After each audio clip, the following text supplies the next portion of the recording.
Have ramps are around about 11 or 12% at its most difficult, but there's no settling as well, because even the climb itself has a downhill section within it, and then you kick again. It's hard to set a rhythm on. It's brilliant for those who can cope with it and formulate their attacks. We saw that with Thomas de Gent when he took Matej Mohoric to a place where he just did not want to be. This is more than a grind, Brian. This is a pounding, this circuit. The fact that he goes up and straight away from the finishing line and levels again, and then the steepest part is right towards the top. This is the kind of tempo, good roads, and then it kind of kicks up a little bit, levels, and it's the top, it's the hardest, but it's one of these hills that as soon as you get to the top, there's about maybe 200 meters of kind of false lap, but it's the descent, and that's where the gaps open. A lot of the times when you go up a hill and you go into kind of oxygen debt, you've got no time to rest, because a 20-meter gap can turn into 15 seconds, 20 seconds very quickly. And it's that second kicker hill. You come over after having done the main body of the climb. You then go downhill. We've passed by the Olympic Stadium where that famous lighting of the flame was done by an archer. Unbelievable. He had to stand there, and thankfully there's no wind, and fire a flaming arrow over it was like a cauldron, really, the eternal flame of the Olympics, and he got it absolutely right. It was a beautiful start to what was a spectacular Olympic Games, home of Juan Antonio Samaranch, of course. That may have helped in the bidding process. But hey, who knows? So they come up and over. We are next to the Barcelona Olympic Stadium, as you can see. Now you think it's all done. Then you take on a descent, a really sort of winding descent. Then you have a real sort of kill zone, really, before there's another kicker. And then the worst of all the descent is actually back into town, including that very, very high-paced turn onto the start-finish straight. I absolutely love it, Brian. It's got absolutely everything. It's got so many action points within it. You're never quite sure where it's all going to kick off. But at the moment, it already is. And we're under a minute for our breakaway. And this is all the driving of Soudal Quick-Step. And this is at the demand, if you like, the behest of Remco Evenepoel and his urgent need to find 10 seconds on Primož Roglič. Will he do it? Well, he's going to give it a very good go. And here you can see just how steep this is. 12%. This is no laughing matter, Brian. We're going to get to the KOM point in just over 500 metres. This is the hardest climb, but there's another one, a kick in the pants before we get back downstairs. Yeah, this is the start of the kind of steepest part. We wind ourselves up. Just hope the riders don't look at that cable car, because that's probably what they would like to do to get up to the top. But it does really kind of kick up, and the steepest gradients are right at the top of this climb. Fabulous atmosphere here as well, and an absolutely stunning spring-like day here. Not even spring-like, it is spring. That clocks have gone back. You're probably thinking, oh, am I late? I don't know. We're earlier time, and the clock's changed. We're doing you no favours today. Jumbo-Visma just showing Soudal Quick-Step. They're riding on their shoulder, Brian. This is to say, look, we're a fighting force here. You ain't going to diminish us. And already you can see some of the great lieutenants of Soudal Quick-Step have found themselves wanting on these ramps. Yeah, they've ridden hard today. And now you've got Jan Hurt is there with the Remco Evenepoel, Catania, Van Wilder. So they're down to 3 riders looking after Evenepoel, but left you can see the yellow jerseys looking after Roglič for Jumbo-Visma. But this is a tough one, especially after the racing that we've had. And yeah, they've ridden hard today, fast all the way from and now start you've got Jan Hurt, 53 seconds to the break lane. is there with the Remco Evenepoel, Catania, Van Wilder. So they're down to 3 riders. It's a couple of 100 metres, and then it's really fast. And as you say, that kind of sweeping right-hander, where they're going down this climb at 60, 70 kilometres an hour. Yeah, a couple of years ago there was traffic calming devices as well as we went down. It had to vault thankfully they are a thing of the past. Meanwhile, time to hope that you don't get yourself ground to dust. Catalunya finding himself just slightly wanting here. There'll be plenty of others as well. This is usually by the end extraordinarily selective. There is Marit, Anna Marit from Intermarché. Didn't shine as brightly in this race as he perhaps would have hoped, but there'll be other days for the young man. Now, come over the top, and then you take a right-hander. There's a little bit of a highway that gently starts to pick up. Then you go over another climb, and then you scream back into town. This is the sort of pace that we fear, and some riders do as well. You can see it can get up to 80 down here if you really do drive into it. And sometimes you actually need to, nudging into 70s. Here we go. But this corner is a nasty one. Then all of a sudden you've got this little transition. You then got to pick up again, and then you drive yourself back into town. It can drive you mad if it's not your thing. It's very difficult to set any kind of rhythm here, and you better be good at all things. If you're good at descending, then you'll find yourself in a decent position when you start this little climblet, which then will introduce you to the last run into town. And it'll be taken equally almost as fast as this. I think this is actually the fastest part of the circuit, because basically this is, I think, gives you more opportunity. It's a wider road to play with.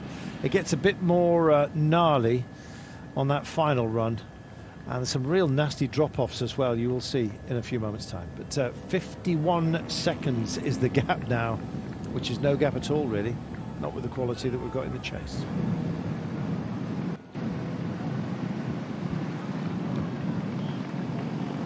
You've got to fear for them on moments like this. You can hear it almost sounds like a motocross bike just trying to, as the engine sort of growls and complains as it tries to keep up. Evenepoel's got a bit of a gap here. Unfortunately for him, he's also got Roglic not that far behind. This is going to be the eternal look of this. And Roglic at the head of his own team, basically, keeping an eye on Evenepoel. And he's got to, Brian, because he will go. We just don't know when. Yeah, he'll have it in his mind when to go. Although he changed it a little bit yesterday. He said he wanted to go from the bottom of the climb and chose to go towards the top. Obviously, going towards the top limits the opportunity to get a big gap. But, you know, we're talking about Evenepoel now. But this is the sort of circuit that if you're suffering, you're down the back. If you're down the back in the climb, then you're closing gaps and actually trying to go faster than the riders at the front to stay in the peloton. It's stretched out at the moment, and this elastic is going to snap. Evenepoel will use his team as much as possible. He's got 3 riders with him, so he'll use them until they're gone, and then he'll go. And I do think that Roglic will be able to go with them, but let's see if anybody else does. Joao Almeida, we heard from him from the start. He's interested in the stage, so will others. I don't think we've seen the last of the likes of Mikel Landa. He lost a spot yesterday in the general classification. He'll want that back. Yep, he will. They fought long and hard for that, Brian. It was the difference between 5th and 4th place. Do you think it was an investment that was worth the candle, as it were?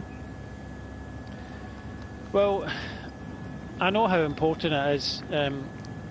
If I'm being completely honest, I don't like it.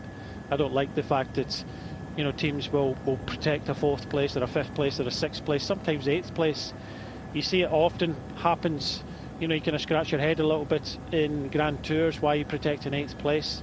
But so, you know, the team points, the UCI points, just mean that, you know, I really do like a race to play out and really kind of battling it out for podium positions. But when you start to look at places down, I personally don't like it, but I totally understand why teams are forced into doing that.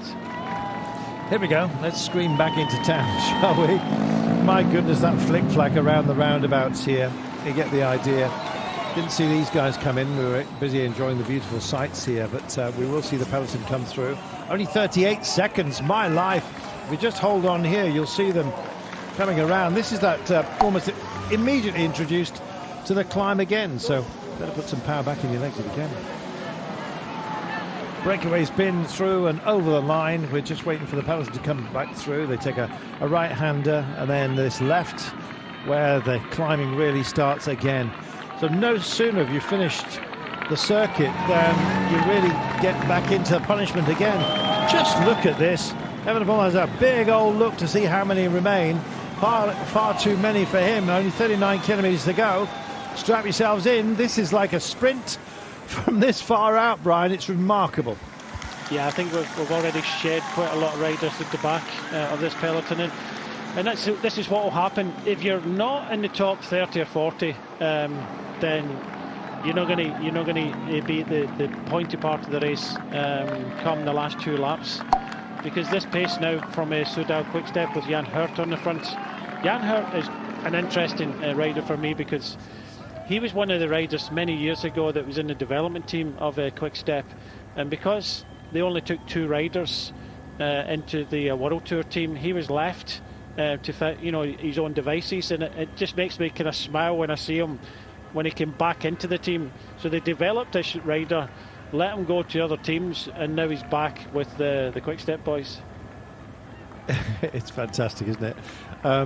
Went off and they thought, oh, that was a gem we let go. Well, yeah, or maybe didn't burnish quite as much as they should have done. But yeah, very much part of the engine room, and more than that, has his head occasionally. Look at the big split here. What have we got? About must be about 50, 60 riders back there that find themselves disengaged from this. And it's out front where, of course, we're going to be dwelling. Rigoberto Urán is starting to just move up here. There are a few that might be allowed something, but Evenepoel wants to win. He wants bonus seconds. I think he'll need bonus seconds if he is to unseat Roglic. But getting rid of him on a circuit such as this is going to be very, very difficult. But the beauty is that Evenepoel is clearly going to give it a go, because the battle plan is already well and truly on display. Here's that little plateau I was telling you about, so don't think about it too much. It does not last long, and then you come to the hardest part of the climb. That goes down, you get onto the little highway, you kick up again, and then you scream into town. It's breathless stuff. And even though we've got climbing here, Brian, this is going to be over very, very quickly because of the sheer pace that we're attacking. The average pace over the full lap is still going to be reasonably high because of the way they're riding. Yeah, it always is round here, but I think today in particular is so purely because Remco Evenepoel was demanding it. He is. The thing for me is we saw in Volta does Mail that Ciccone was up for racing alongside the likes of Roglic and Evenepoel. He kind of popped a couple of days ago, lost a little bit of time, but this circuit suits him a little bit better, and it'll be interesting to see what he does in this final stage. Marc Soler will do a Marc Soler, but he's in 4th place general classification. I don't think for one moment he will now not try to do something, but everybody knows what's going to happen. It's whether you get the legs to go with Remco when he goes. But I think that UAE Team Emirates will want to try and get something out this stage for sure. Amazing, isn't it? Primož Roglic, he obviously is the protected rider, but he doesn't ride like that. He's absolutely at the front of a line of yellow and black. And he has to be there because he needs to be able to respond to a snap decision by Remco Evenepoel. Who knows when he's going to go, but he clearly is. He's calling for pace. He's moderating that pace, or indeed engaging in accelerating it. He's been on the radio, as you have seen. Every time his head dips down, Roglic is absolutely there, just waiting to see if this is now. Absolutely remarkable. Round they come. And mob-handed, I think you might say. It's a question of who might have something.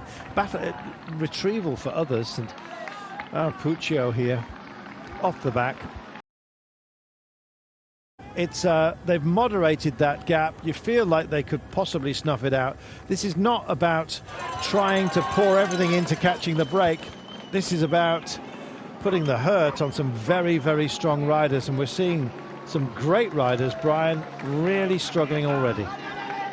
Yeah, we are indeed. And, it's not easy at all. These gaps are just going to get bigger as we go onto the descent. But I think by the looks of things, with 2 riders now left with Remco Evenepoel, he called for it. He went onto the radio and Yep. called for Jan Hurt to go very deep and keep the tempo very high.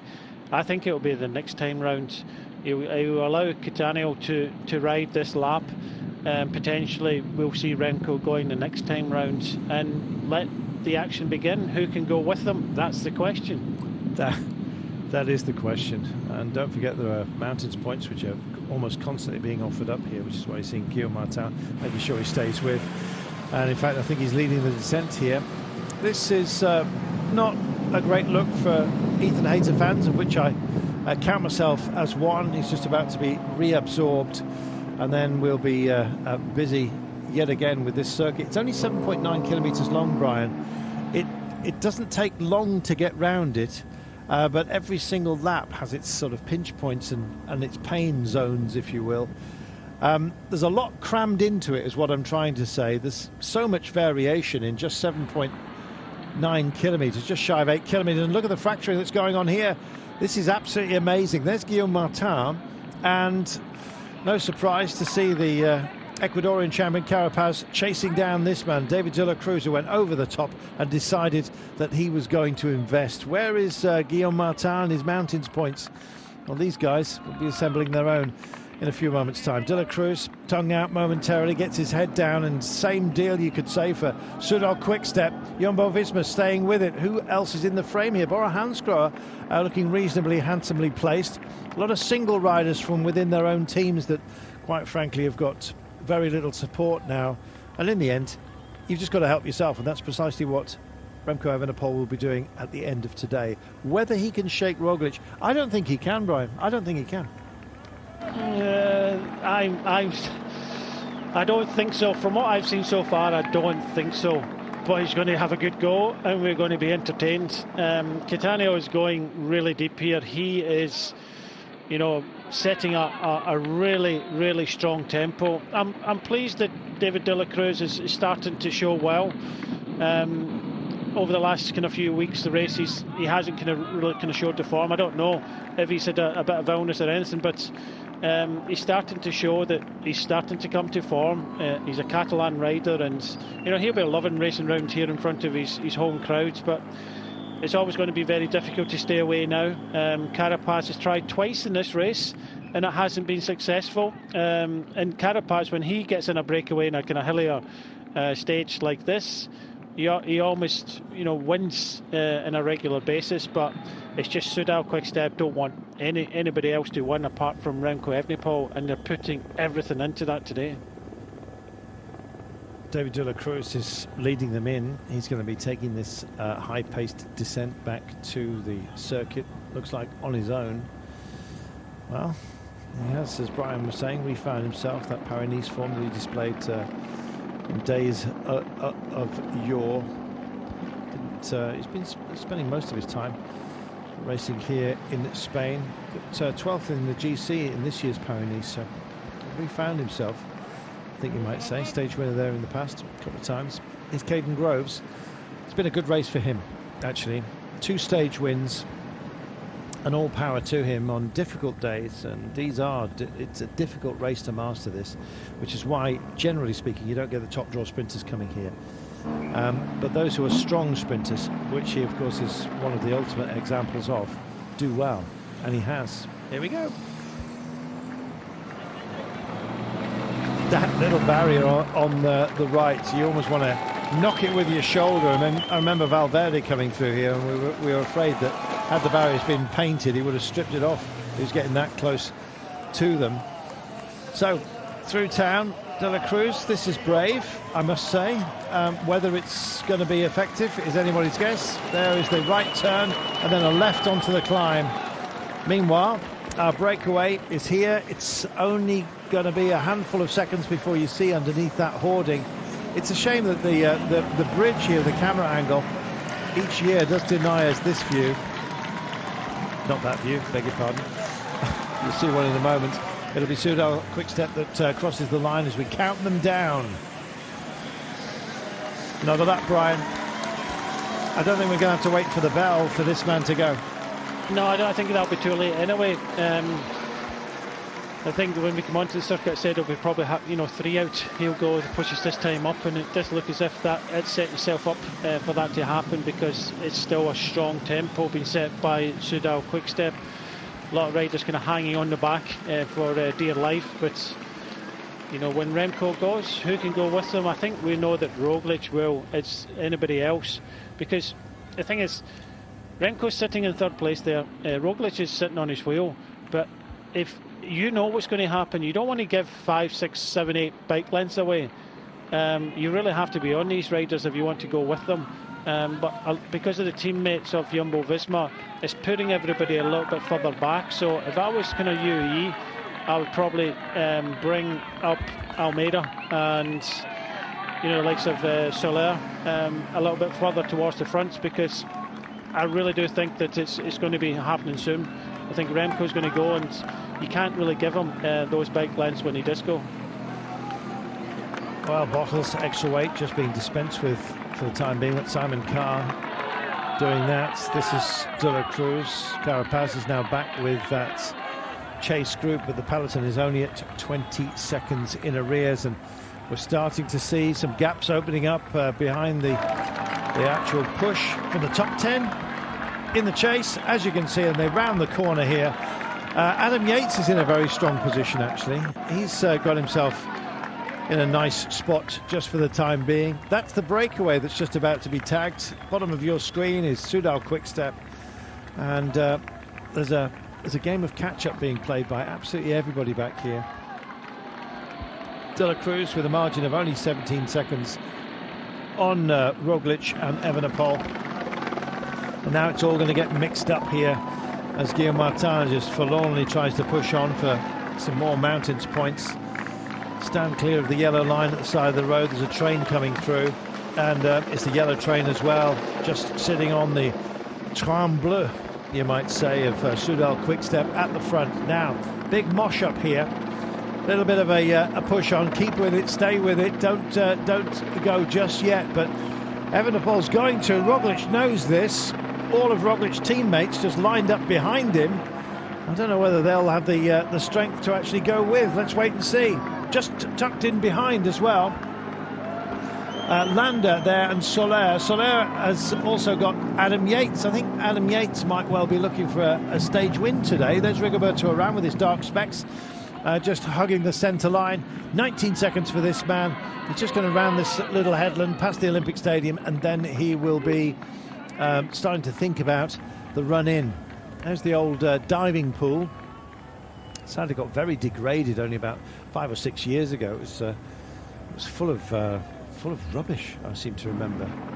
2008 financial crisis was blamed for it. Meanwhile, spending every penny is Soudal Quickstep, and here come UAE to at least add something to the mix here. Brian Cook's gone well here in the past, by the way. I think this is too relentless a pace, however, when we get to these kind of climbs.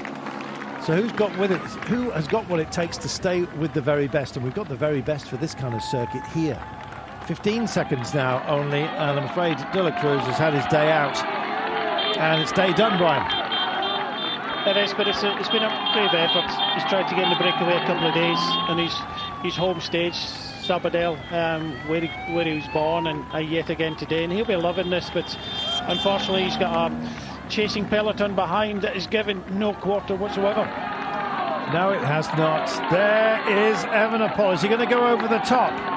This would be absolutely magnificent. 28.7 kilometres to go. De La Cruz filling most of the left-hand side of your screen, and a little bit extra pace here. And you must feel that this is Evenepoel. Maybe it's blue touch paper time.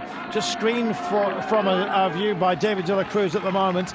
There is Richard Carapaz, so brave to be part of a strong breakaway. But once again, I'm afraid there's too much at stake for too many of the principals, and they have ridden brilliantly so.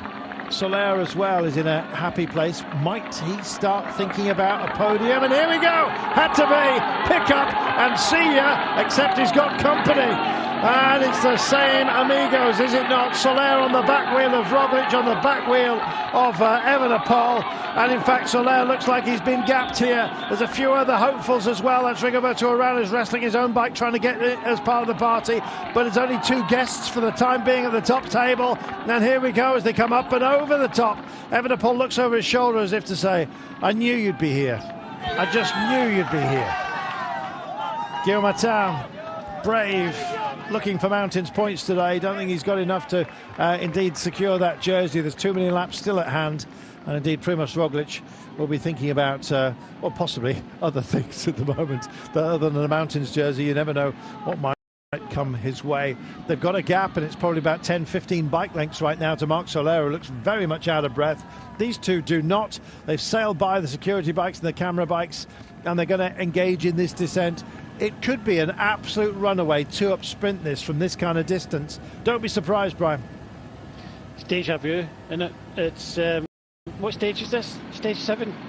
We've been talking about Roglic and Remco Evenepoel pretty much throughout from stage 1 when he finished first and second, head and shoulders above everybody else. But it does look as if Roglic is prepared to ride a little bit. He will allow Remco Evenepoel to do majority of the riding. Of course, Remco already said, look, yesterday we ride, and you know, I don't really care if I finish second. We're in with a chance of winning the stage. But the question was answered. We asked the question, who was able to go with Roglic and Evenepoel when he went? And the answer is nobody. I thought you were going to say nobody. But nobody. You put in the O in the middle, which surprised me anyway. I'll just be polite. He's dialing it down for us. Dialing it up to the max here. Oh, he's coming back. Yeah, here comes Soler on the flat. Never say die. Actually, I must admit, I love the way that Marc Soler has ridden this race. He's so precocious, it's fantastic. He's back on. He's got back on the wheels. These are the 3 principles, Brian, or have been for many days. No sign of Ciccone, but Soler has been a wonder. He might get himself a podium here, and how nice would that be for him? Well deserved. It would be. He's that type of attacking rider. He took it the bull by the horns yesterday, and he got that second in the bonus. They do have 3rd and 4th in this race with Almeida, but the thing is, if UAE will not ride behind, we saw yesterday that Bahrain Victorious will ride. Do they have the numbers to ride? Do they have the team to ride behind? But yeah, Marc Soler, UAE Team Emirates already have 3rd place in the general classification, so I think it'll be a case of to put the icing on top of the cake. They'd be really interested in trying to win the stage, so I don't really think that Marc Soler will probably ride, because his teammates already in 3rd place. More importantly, he'll be more interested in trying to win the stage for UAE Team Emirates. Yeah, he will. His teammate he unseats, but you know, wouldn't be surprised the way he goes. Now, what's going on here? Come on. And Roglic just said, no, I'm just going to have a cup of tea. Thank you very much. Well, he asked the question yesterday. It's going to be the same. Yeah. But I can understand what Evenepoel's trying to say. There's a stage win up for grabs, and if they do ride a little bit with each other, then one of these 3, or definitely the 2 in front, will get a super chance of winning this final stage. But if they don't ride, then they might lose it. But on this type of circuit, they lost it yesterday because of the sprint. But I really don't think that even if they can roll around this circuit, even in the last lap, I think Roglic and Evenepoel can come to the finish together. But I think next time round, I think Remco Evenepoel will test Roglic out again. You cannot just test once and sit back and realise you're not going to get rid of Roglic. You'll test them again, and I think that's what Roglic is expecting. I think so, and that might well be energy preservation for him. You know, we've got a gap, so I'm not going to basically engage with driving in to magnify it. And why should he magnify it? He has no reason to do so. He's got a jersey, a title to look after. At the moment, he has an advantage coming into today of 10 seconds. And with 24 back to the pursuers, I don't think Roglic will mind if they get close to being caught. It's Evenepoel who needs the win, the bonus seconds and the gap. And now he's engaged in his own debate here. Finally, Roglic gives him a turn. He's having a go at Marc Soler as well, saying, come on, you've come and joined the party. Do something. What act have you got? Let's find out.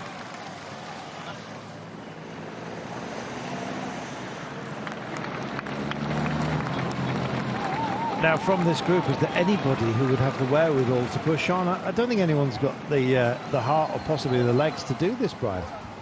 Well, Bora Hansgrohe have got 4 riders in this group, and they've sent a couple of them up to ride.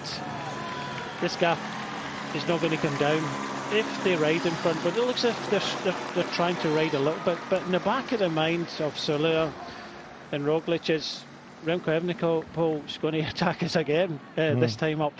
And he's going to continually do that.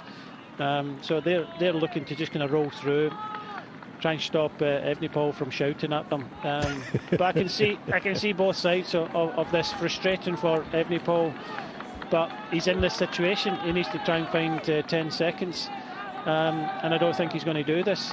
But in the group behind, it's going out 22 seconds. Who is riding? Where is Bahrain victorious? They don't seem to have big numbers in this front group either. What's Landa going to do? Well, he lost out in 4th place yesterday, dropped to 5th, and that's why they rode. But looking at it, I think Landa's here with a Wout Poels, and that seems to be that's it. Well, let's see. I mean, it's a conundrum. I'm actually wondering what is up for grabs from those who are following on here. We've got Chepeda and Oran from EF Education Easy. We've got Bora Hansgrohe doing a handsome amount of chasing at the moment, but that's almost a gift to some of the others back here. I think the only fault line within the 3 up front is possibly Marc Soler. He's looked a bit there he is, by the way. That's Almeida's time, so 20 it's just changed seconds between himself and Charles Almeida.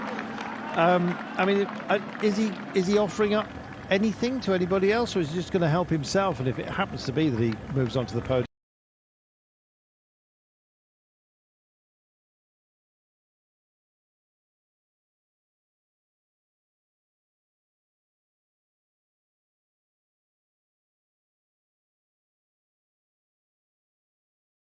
just a little bit of glory, best of the rest, you might say. Well, we were kind of setting up, weren't we? Who had the legs to go, and Almeida didn't have the legs to go. Marc Soler did, and he did it pretty much the hard way. He couldn't initially go with them and came back, which is a strong right. But I don't think there's the firepower here to drag these riders in front back now. I really do think they're going to come to the finish. Whether it's going to come to the finish, all 3 of them, that's another story, because Evenepoel will not give up. But as long as Bora Hansgrohe just put 2 riders in here, everybody's sitting back, this gap is going to continue to creep up. It is. We're just about a kilometre, or the breakaway are. The secondary breakaway. It's hard to call it a breakaway, really, with but it's precisely what you've got. Super high quality. It was 20 seconds last time by. It was kind of being pulled back down to 20 seconds. And they didn't even push away. They just relentlessly carried on with their same pacing, if you will, that's been set, the tempo of the day, by Remco Evenepoel and Soudal Quickstep. They've got to figure out a way.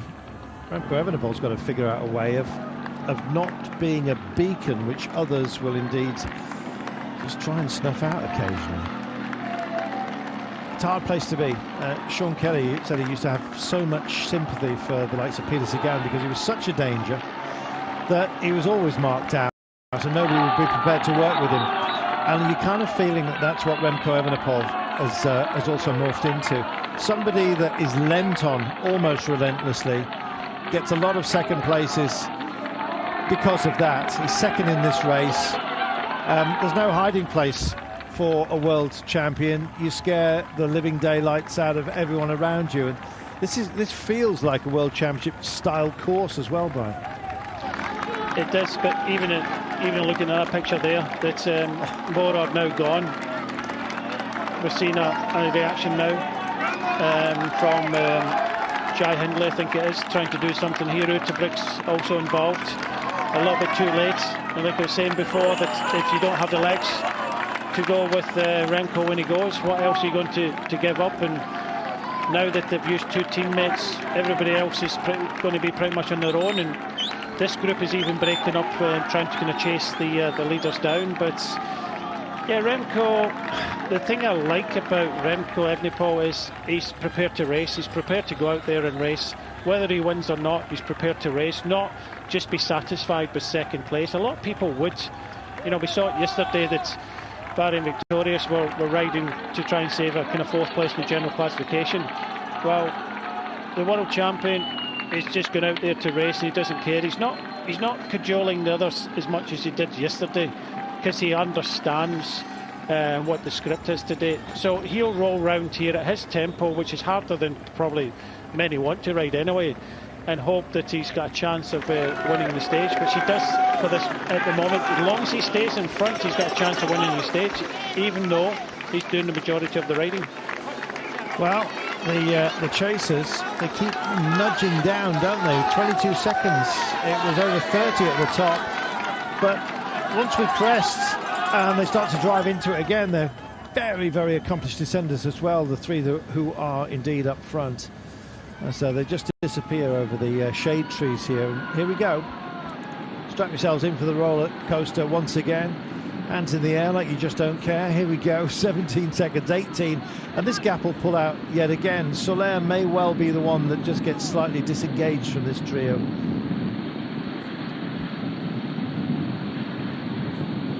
Holding station for the moment. Freewheeling, so no drive into this one this time by.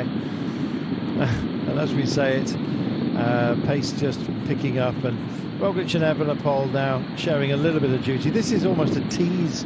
Roglic just guiding him down at the moment. It's as if he's come through to do a turn, but not a massive one. Clock's disappeared. Can't decide what to show to us for the time being. I still think that somebody may well be thinking about being the best of the rest here today. And I think it may well be that it's a third place up for grabs if Soler starts to struggle on this at this relentless pace. He's had the legs so far, but there's some here within this group that may well have just hidden themselves rather nicely and could take that step forward. Let's see. Soler hanging on at the moment. Roglic has offered up a turn at long last to Remco Evenepoel. I don't know what words have passed between them, Brian, but it may well be a modest alliance. I think so, by the looks of it. We said it yesterday in the commentary, and yet again today. Primož Roglic doesn't have to ride.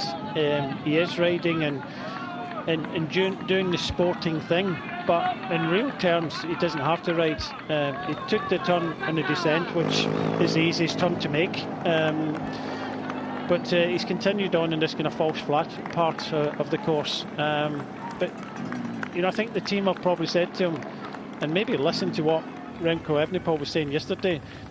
If you've got the legs, which it does look as if Roglic has, then potentially there's a final stage to be won here. And I think that's what Remco wants. He wants to go toe-to-toe with Roglic in this final stage and let the best man win. Feels that way, doesn't it? Well, let's have a look what's going on behind here. This is magnificent. It's the young man, Esteban Chavez, who pulls off the front here, and let's see what the response is from those behind. It's a first or a second little roll of the dice, I think you might say, for EF Education. Got two others here, I should say. We've got Chepeda and indeed Rigoberto Urán are also part of it. It's Mikel Vizcarra as part of the break earlier on today. Expected a bit more from him throughout this race, to be honest. As principal, he possibly should have shined a bit more brightly. As we come by the old Olympic Stadium. The old clock tower on the right there is where they fired the arrow to light the flame. Go and have a look at it. It's an impressive thing. So is this. Evenepoel swaps duties with Roglic. No demands at all being imposed, as you saw on Soler. And we're having some hidden hopers here that hope to bridge and maybe snap a Soler spot. A bit of a breakdown of cohesion in the chase. And there's an opportunity here for someone to do something. Is it Monique who's pushed out here? They've got Van Eetvelt as well as part of that group. Meanwhile, looking back at it, we saw Esteban Chavez as well, just starting to rough up the front of the chase for the time being. But, well, they're just in a holding pattern as it is now. We come back into town, we'll have 2 laps remaining, so next time by, another 8 kilometres or so, before the break, we'll hear the bell. But already, I'm afraid, the hopes and ambitions of those engaged in the chase have been neutralised by a fantastic push throughout the day by Soudal Quickstep and, of course, Remco Evenepoel, who is the man coming through yet again. This is your final corner, just doesn't really even out until 200 metres to go. Flicks the elbow out. Roglic comes through. They'll be climbing almost immediately once they take the turn at the end of this little straight here. They turn right, and then they are climbing once again. Here we go. It's a fantastic circuit, this. And in this kind of weather, on this kind of day, how lovely is this? They always finish us early, by the way, on a Sunday, because there's football to be dealt with. Sorry to use the F word. 46 seconds now, and it looks like everyone's accepted their fate, Brian. Yeah, or simply they could do nothing about it. It's as simple as that. Yeah. If you didn't have the lives to go with these riders, these are the 3 strongest riders in the race today. Well, through come the pack. It's Bora that's engaged with much of the chase on behalf of everyone who's within this group. Well, we said at the beginning of this race there were so many good potential winners that we dare not really dwell too heavily on Primož Roglic and Remco Evenepoel. But we were forced to do so throughout this race, man. It's been their game. Yep, it has been their game, and I don't think I've ever maybe watched a one-week race like this that's every day potentially. Maybe at one stage where the Caden Groves first stage win, we never really kind of talked too much about Roglic and Evenepoel, but every stage here it's just been a double act, isn't it? It has. And I said it yesterday, you know, you've either been Remco'd or you've been Roglified completely in this race, and it's been brilliant to watch. I know it's been dominated by, you know, both riders, but it's been entertaining at the same time. Really has. You know, in a 2-horse race you think, oh well, nothing much happened if you look at the ball results, but it's been so dramatic, and the way that they have attacked the course almost constantly, and each other naturally enough, has really brought some joy to those of you who love your cycling, and of course we do. Roglic and Guillaume Martin, poor old Guillaume Martin, the virtual lead of this, but Roglic now, courtesy of the mountains points that he's automatically garnering as part of this drive. Every time they go over the crest, he picks up more. He'll have more in 1.7 kilometres time, and that's Guillaume Martin's dreams straight in the pelouse. Yep, definitely that. But you know, these riders here are, you know, 46 seconds. You know, they have to kind of try and ride, but unfortunately, this gap is going out, and it will continue to go out. You know, 2 laps to go here, and they say the strongest riders are in front, and it's nice to see that Roglic is actually kind of riding a little bit now, because it does mean that, you know, they are going to stay away and they're going to fight out this stage win. Brian Coquard just coming through. He'd have had hopes for today. Great of the sprinters, hard sprinters here. He does climb very, very well. Ethan Hayter tried to pick up that moniker as well, didn't he? As part of the breakaway today. Esteban Chavez is now guiding Rigoberto around, but these guys are helping themselves. It's going to be 4th place only for those in arrears. 50 seconds now, and there's no respite at all. Every time we come to a climb, Evenepoel just seems to have something extra on the peloton, save indeed for these guys who are with him. So they're struggling to stay with. He's not taking any turns on the front at all. And I don't think they'd want to impose it upon him because they've got the mentally and physically, I think, the beating of him. Again, they sail around the corner. Evenepoel looks angry, but there's nothing he can do, Brian. That must be so frustrating. It is. Nothing he can do. The only thing that he can do is ride, dare I say it, within his limits, and then try again. And Remco's not going to ride round this circuit and just allow them to stay with him. He's going to try again. Whether he's going to try this time, it doesn't look like it, but definitely in the last lap, he'll go pretty much from the bottom of this climb to the top and hope he gaps Roglic. It's going to be very difficult, but I think he'll try. I think he'll try. I just hope that we don't get anything untoward, because we've had very good performances here that unfortunately have ended badly. Don't wish to repeat it, but Egan Bernal crashed on the final lap here. That was not nice. So it's not over until we actually get to the line, but it looks very secure at the moment. It's back down to 40 seconds, so they're moderating their efforts, if only slightly. And you can understand why when you look at look at the way that the terrain and the city lays down before you. It's remarkable. Lovely part of the world, and Evenepoel picks up, and it'll be Soler that's struggling just a little bit. He's still on the wheel of Roglic, but there's a gap opening up off the back of Roglic, but no gap between Evenepoel and Roglic himself. And a look back, and they still go for it. And Soler still almost absorbed by the support car here. They're coming up to the top. They'll go over this line once again, and then they'll plonk themselves back down in the saddle and get themselves ready. A little modicum of cobbles here, and not a bit of rest at all by Evenepoel. Bounced in the saddle, got back out of it as well. He is determined to go on full attack mode no matter what. Takes himself a little bit of a breather, does a trackies check between his legs, and just settles himself for this. It's very narrow at this point. Be careful of the curbing. And back downstairs, it's time to dig in if you've got something. Chavez is in here.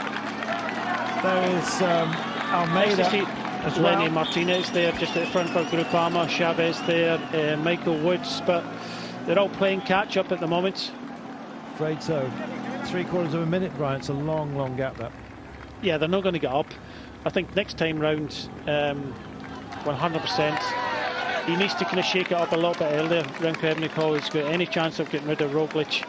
Get his breath a little bit in the downhill, come round again, but go from the bottom of the climb rather than halfway up. That's his only chance. Is indeed. I just don't think there's going to be any shaking of Roglic, and don't be surprised if Roglic wins today. I don't think he's going to offer any gifts up, but they do have a friendly rivalry. Oh, where is Soler? That's the question. We have Roglic and Evenepoel. Soler was still just clinging on by his nails as they went over the top. Hard as these two, I think you can say.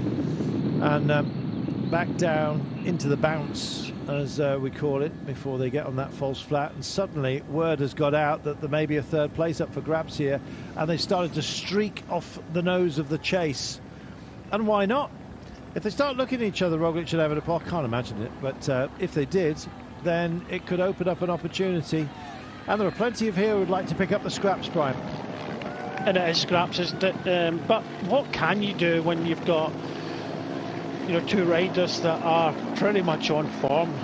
We're being, entertained here. Any other race without Roglic or Evenepoel in it would be entertaining, but not that this isn't, but they would have a chance, these riders. But there's nothing you can do against the likes of these two riders when they're on the form that they are in at the moment, and they're going toe-to-toe like prize boxers.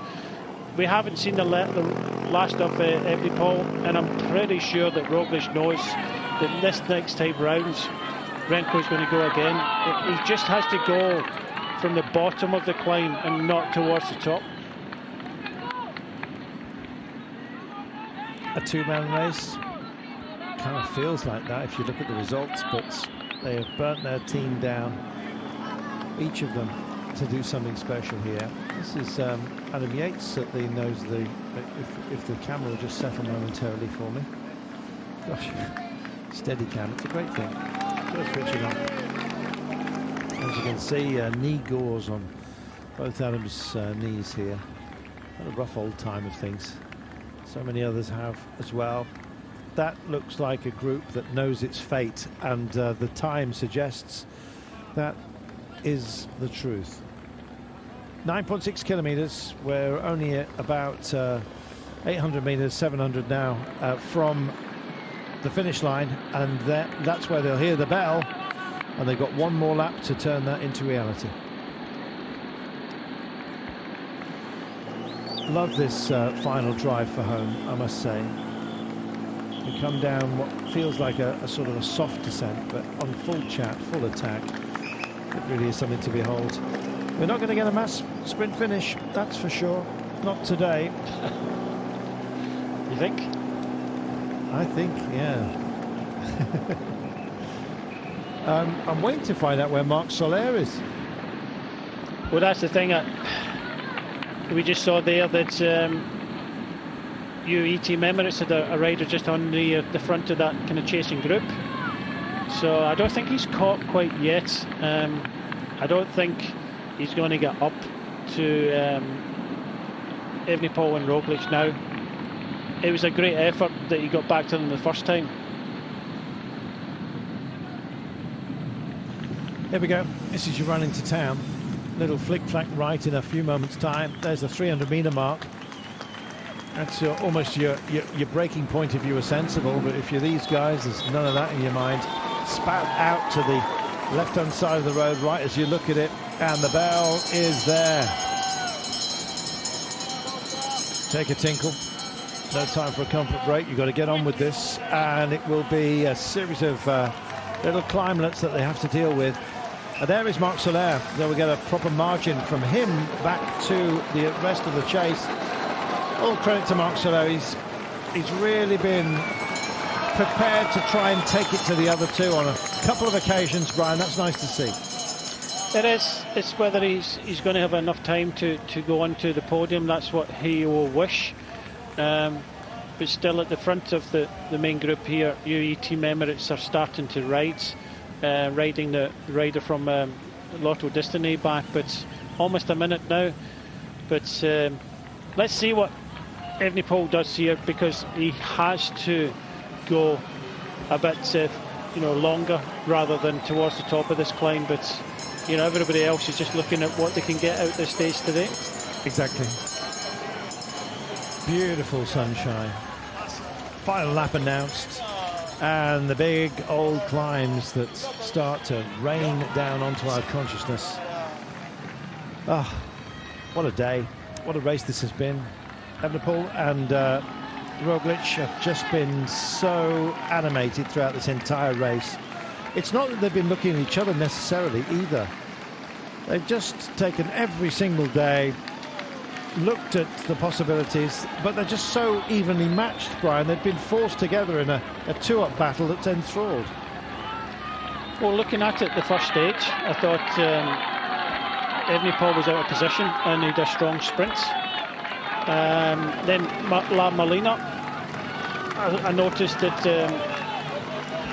Roglic was, on his last, I will say last legs, he was suffering really into La Molina. But then the next day he came bouncing right back there, and wasn't a lot between them in the Volta dos Mil. So it's kind of surprised me that just having a small percentage off in the different days meant that the others kind of won. But I really do think the last mountain stage where Remco Evenepoel, just his legs blew with 50 metres to go and he lost those 6 seconds. But it's not over yet, and I think Remco Evenepoel believes it's not over yet, but he's in super form. It just means that if these riders going into the Giro d'Italia with this sort of form, it's just going to be highly entertaining. There's only 1 point between them in the mountains competition, by the way, so whoever leads over the next peak will indeed take the mountains jersey. There we go. Oh dear. It's been. Actually, could it be cruel? Could it be that they were level on points, and that Roglic takes it, courtesy of stage wins? Who knows? Let's see. I'm not quite sure it's the most important thing on their minds for the time being. Kilometres to go before we get to that KOM point, Brian. They're separated by 1 point. Yeah, I don't think they're really thinking about that. No, neither do I. It's probably not being talked about from the sports directors in the car. But Yates is riding with Almeida here at the front. I'm not too sure, but Soler just in front. Well, I'm not too sure about this. This is going to make sure that Almeida gets a podium overall. Yeah, but Marc Soler, I think, he won't deserves the podium. Spanish rider. Yeah, I agree. I don't know what's going down. And I usually say that in terms of Marc Soler riding against his team. His team are riding against him at the moment. This is to make sure that Almeida keeps a podium spot. Or are they just moderating the pace and indeed lulling us into a false sense that they're actually chasing Soler down? Clearly the pace is not high enough for Uno X to want to come through here. I'm thinking, well, if you're not going to engage in this, we will. And we come up to the mountain, and I think if there's any gifts here, this may well be a very modest one coming. Category 2, what's the split in points at the top, Brian? Is there more than 1 point available here? That's what I wanted to know. Difference more between... than 1 point available? No, this was between first and second on the Cat 2. 5, 3 and 2. 5, 3 and 2. So if Evenepoel goes over the top here, then he will take 5 points. He will be a point ahead in the mountains competition. Small beans, you might say. This is Adam Yates, who's done his job at the front. That was nice work for João Almeida, but I think that chase is now... Has it diminished, or are they still kicking on? Is this Almeida wrestling away for it third place overall? Wow. Well, we'll see what the gaps are at the end of the day, Brian, for that podium spot. But what does he need to find? We don't know where his teammate sits, to be honest. Well, I don't... 33 seconds off, and I think the gap is about 56. So I think he's... Yeah, I think he's... This is a ride to hold on to a podium place for Almeida. He doesn't have to do this. Chance. He doesn't have to do this. He does not have to do that. UAE Team Emirates do not have to do it. They already have a rider on the podium. They started today third and fourth. You know, to put a rider like that, it just means that you don't want Marc Soler on the podium. Yep. You want to keep him in fourth place, which is your teammate. And I think it would make sense for UAE Team Emirates to have a Spanish rider and I know it's Portuguese rider. It doesn't really matter who's on the podium, but there's no real need for them to chase. And they are. There is Soler. And there is Almeida, his teammate, who's just driving up to him at the moment. That was not Landa within that group, I don't think. There's too big a gap between them anyway for Landa to engage with that. So Almeida eating into Soler's advantage. And you'd expect it to be the other way around on occasion. Maybe that's it. Maybe they've got history between themselves. I just don't know. Meanwhile, let's get back to this. The two main players, the two amigos of this great race are here. 4 kilometers to go to draw this to a close. Primož Roglic is going to win this race, barring any incidents, and I can't see that happening. They'll take the descent nice and carefully, I imagine. There may well be a sprint, however, for third place. Thought it was going to go to Marc Soler, but there's a few others that could have an option. Soler's still kicking on. Is that Almeida? Can't quite see. It's Soler. No, it's Soler. Yeah, has a look back. Too rangy to be Almeida. It's almost like he's waiting up for him at the moment. Roglic versus Evenepoel. And down they come. 75. I think the top speed we've seen today is 78 kilometers per hour down here. It is absolutely remarkable. We spin back down, we shed all that altitude that we've gained. 83! Oh my goodness, take care first.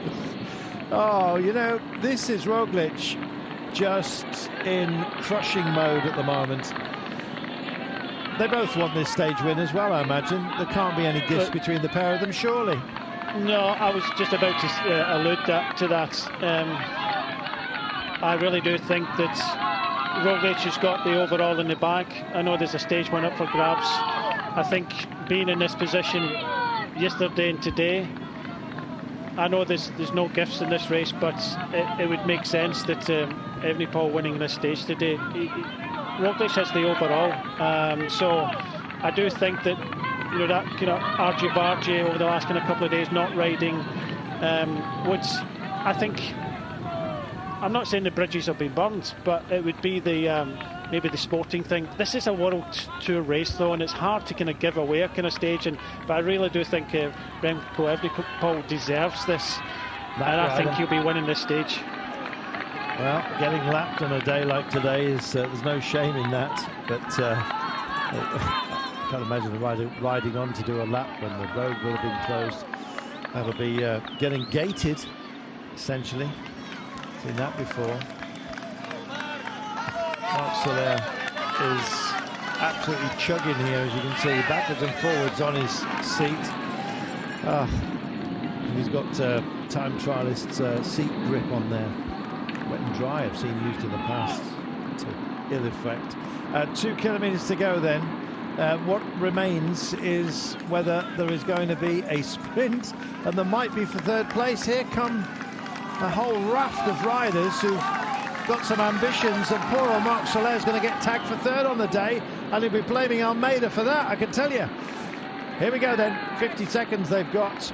Forget about third place. Evenepoel it was that took the 5 points, and now he is going to be king of the mountains of this race by 1 solitary point, as we predicted. There we go, Guillaume Martin started the day with high hopes, got himself in the break, did the right thing, but he will finish third on the mountains podium. So Evenepoel will get that jersey, plus the young riders. But it's about a stage win now for him, I think. He's wearing the orange accented jersey here with the ribbons therein. The green ribboned jersey is, of course, on the shoulders of Primož Roglic. Now, let's see how busy this finale is. Marc Soler's going to get tagged. Oh dear, 900 metres to go. Have they got the drive to actually catch him and get third on the day? You said, Brian, it's a World Tour race. These carry points, and, you know, third place behind these two amazing names. That's worth going for as well. Yeah, definitely, and I think Marc Soler will hang on to third place, and I think he deserves it, but the way this is panning out, it does look as if Remco will be winning the stage. Roglic will be winning the general classification, and there'll be pally-pally. Here we go. Well, they're going to see a lot of each other. And here it is. Line beckons. Evenepoel comes up onto the shoulders of Roglic, who does not respond. Evenepoel it is that takes the final stage. But Primož Roglic is our champion. And we start to look back. Who is going to finish in third place? Is it going to be a mass sprint? Has Soler been tagged? That's the big question. They'll just appear to us in a few moments' time. And I suspect he may well be on his own, but for how long? And can he carry it all the way to the line? There is Marc Soler. It looks like he's going to do it. 21, 22 seconds. It's counting back. That's the gap. You'll see others screaming around that corner, but they're not going to catch him. My goodness, what a race this has been. Fantastic champion. All credit to Marc Soler for keeping it together. He challenged them when he could. And we'll see whether he manages to get himself where his ultimate finishing position is going to be. I believe it's going to be fourth place, because of the efforts that were put in by Almeida, and here come the chasing pack behind, and it's all about minor places for them, I'm afraid. What might have been was that Woods who comes across the line here, Michael Woods for Israel Premier Tech. Well, there can only be one winner overall, and that man, you're looking at him, Primož Roglic. He has ridden absolutely brilliantly throughout this race. He's moderated his effort when he's needed to, and he's imposed himself absolutely beautifully, royally, you might say. What a champion, and what a fabulous race this has been.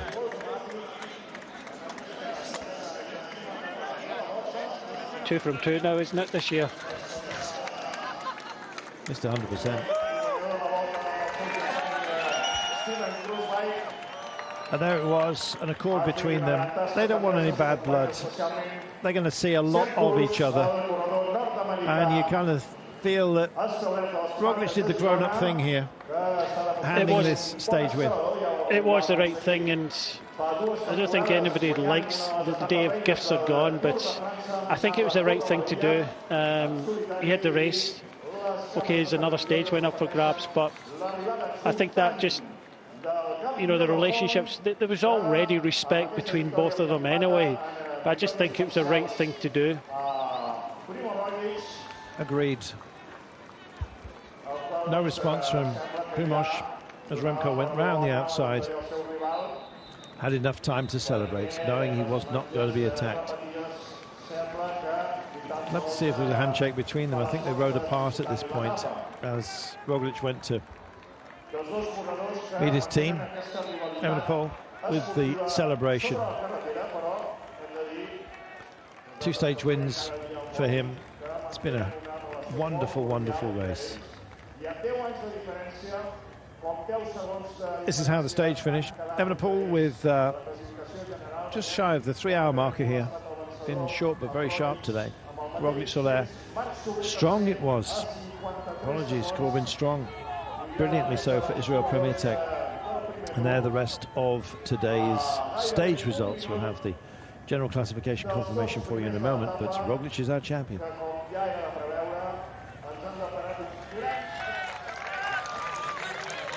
Remco Evenepoel, what a fabulous rider he has been. He's been a proper showman. Didn't ever take the leader's jersey.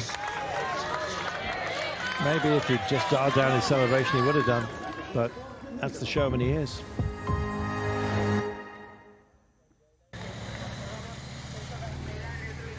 We left Barcelona at the beginning of the day, and we had a fantastic breakaway. Went off up the road. Ethan Hayter here for Ineos Grenadiers, Verona from Movistar, Gamay from Jayco, Guillaume Martin from Cofidis looking for mountains points, Bouchard from AG2R, De La Cruz from Astana, Biscara from Euskaltel in the orange, and 2 from EF Education Easy Post, Richard Carapaz and Simon Carr.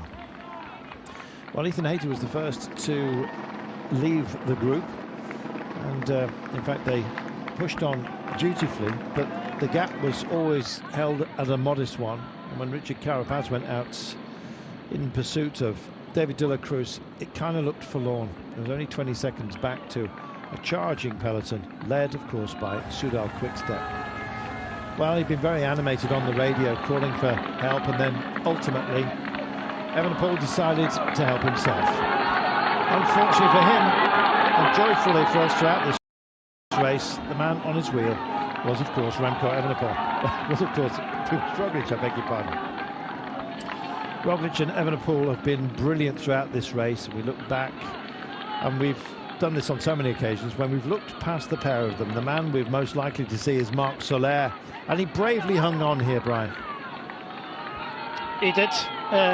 I was really surprised at the time when he came back, but he did, and you know, he was really looking to try and get the best out the day, potentially third on the stage, maybe moving up onto the podium, but he definitely got one of those. Well, Bora decided that they would try and engage in the chase. There were so many hopefuls, but it was always going to be for third place, I think. Carapaz had tried, the Ecuadorian champion, then the Colombian champion, Chavez, he had a dig. Adam Yates was on duty for Charles Almeida, who bizarrely was attacking his own rider, Marc Soler, up there, just to make sure he got a podium position overall. Modest little rumble of cobbles here before they come up and over the top and down on an absolutely brutal descent. Brutal because of its repeated nature and speeds well over 80 kilometers per hour on those descents. And when the bell came, it was already just a 2-horse race. And you might say, well, hasn't it been like that throughout? It really hasn't. And the power battle between Evenepoel and indeed Roglic has been fascinating to watch. In the end, Roglic taking the title, Evenepoel taking the final stage. Honours even between the pair of them. Average pace today, despite all that climbing, 45.4 kilometres per hour. Soler came home in third place, and it was a battle of wheels for minor places, and Corbin Strong it was that brought it in for Israel Premier Tech.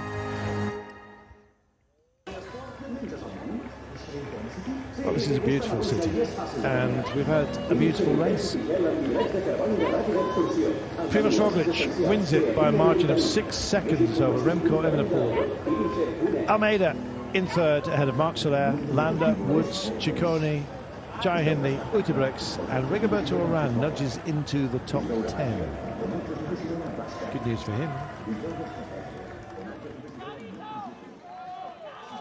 Well, there are rewards. He didn't get the title, but yet again, Brian, he's stolen our heart. Remco's been fabulous.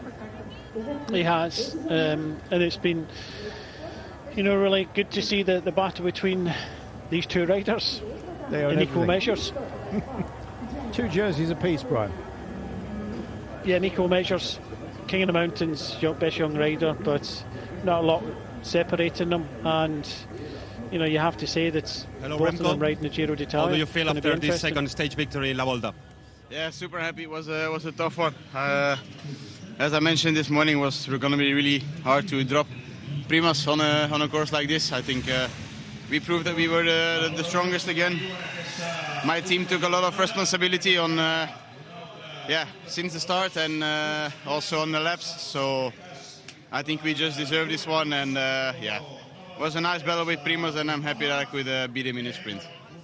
You attacked on Montjuic, but Primož resisted so well to your attacks. Were you expecting him to resist that well to your movement? Of course, it's Primož Roglic.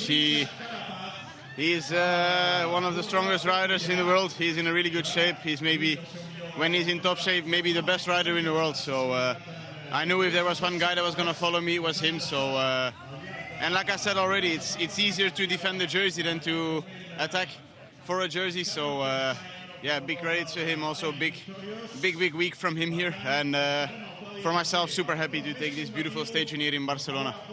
So it's a second place in the GC. Were you expecting such a good result in your preparation towards the Giro?